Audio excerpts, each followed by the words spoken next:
Offshore drilling in California, I want to go back to that. Mr. Secretary, you know the strong opposition that Californians have toward more offshore drilling. I like to emphasize that it's not just theoretical for us, that we have seen firsthand the Santa Barbara blowout and the Refugio oil spill. Our goal is to get these platforms removed, not give them a new lease on life. Now, Florida, who also opposed the administration's plan, got an exemption. So why can't California get an exemption other than being a blue state and Florida being a red state? Why are we so different? Couple things. Florida did not get an exemption.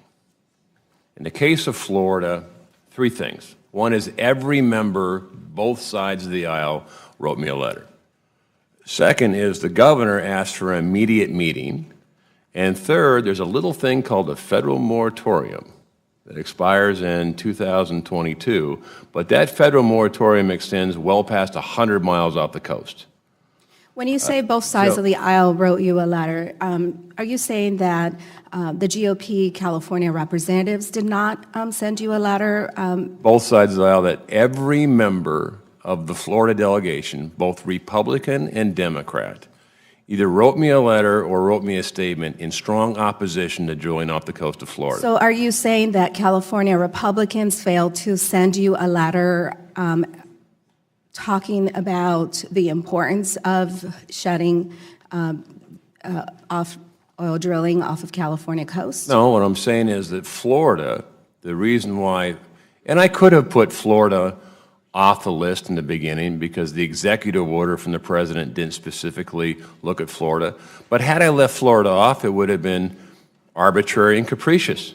Thank you. I want to make sure. My commitment to California, and I'll say the same thing I said to your Governor Brown, is that at the end of the day, this president wants to take in consideration of local communities, of the state, and as we go through, and this happens every 5 years. Just for the record, in the last 30 seconds, I want to make sure that we understand that if the president wants to preserve Mar-a-Lago's ocean view, that he should also be looking to preserve his Los Angeles club.